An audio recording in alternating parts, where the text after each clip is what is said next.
राजस्थान में एक और भर्ती घोटाला हुआ एक्सपोज। गहलोत सरकार की 3 भर्तियों में खेला गया गंदा खेल। ओएमआर शीट को ही कर दिया फोटोशॉप। माइनस नंबर के बाद भी बन गए सरकारी कर्मचारी। चयन बोर्ड के अधिकारी ही निकले घोटाले के मास्टरमाइंड। राजस्थान की भर्ती परीक्षाओं का काला चिट्ठा फिर खुल गया है और इस बार जो खुलासा निकलकर सामने आया है वो सिर्फ घोटाला नहीं बल्कि पूरे सिस्टम का पोस्टमार्टम है। नमस्कार, मैं हूं आपके साथ ज्योति शर्मा और आज हम बात कर रहे हैं 2018 की उन भर्ती परीक्षाओं में हुए घोटाले की जिसका खुलासा बीते मंगलवार को एसओजी ने किया। इसमें एसओजी ने 5 लोगों को गिरफ्तार किया है। इसमें राजस्थान कर्मचारी चयन बोर्ड के अधिकारी भी शामिल हैं। 2018 में 3 भर्ती परीक्षाएं हुई थी, महिला अधिकारिता सुपरवाइजर, लैब असिस्टेंट और कृषि पर्यवेक्षक। और इनमें जो गड़बड़ी हुई है वो सुनकर आपका खून खौल उठेगा। फेल होने वाले को -6 से सीधे 265 नंबर दिए गए।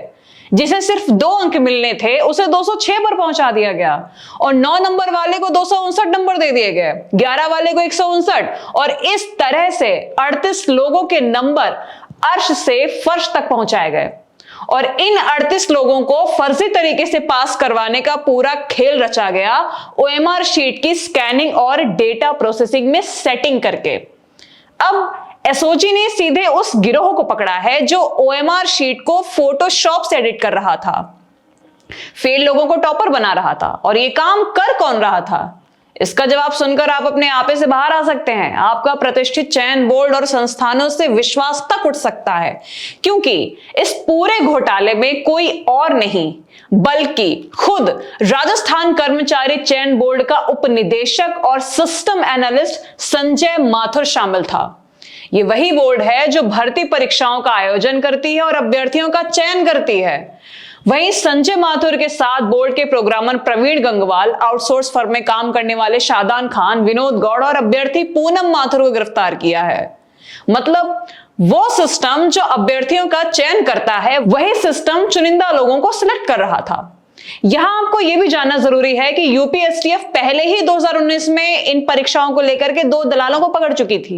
इनके पास से 61.5 लाख रुपए, ओएमआर शीट, एडमिट कार्ड और अभ्यर्थियों की लिस्ट सब कुछ मिला था।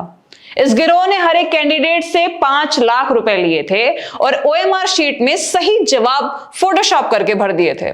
इस तरह से 18 अभ्यर्थियों की ओएमआर भरकर सभी को चयनित करा दिया गया। जी हां, सभी को। यानी पहले से यह तय था कि पैसा दो और नौकरी लो। और सबसे बड़ा खेल तो तब सामने आया जब यूपी में इसका केस खुला। इससे राजस्थान में खलबली मची और वो ये था कि 2018 की इन तीनों परीक्षाओं की ओरिजिनल ओएमआर शीट 2024 में बोर्ड से ही गायब हो गई। मतलब घोटाले को छिपाने की हर हद को पार किया गया। इधर एसओजी की जांच में रिकॉर्ड में से सिर्फ 38 चयनित अभ्यर्थियों का डेटा मिला जो कल आपके सामने आया और बाकी वो छिपे होंगे किसी की अलमारी में, जो धीरे धीरे वो भी बाहर आएंगे।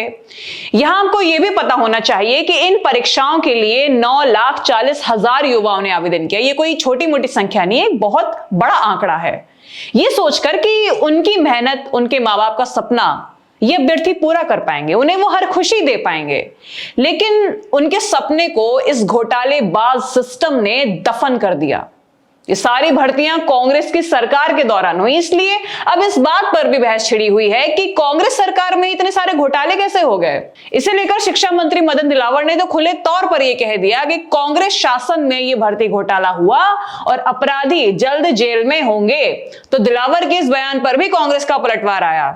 अब दोनों पार्टियां एक दूसरे पर निशाना साध रही हैं, लेकिन सवाल अभी भी यही बना हुआ है कि युवाओं के बर्बाद हुए ये 7 साल आखिर कौन लौटाएगा।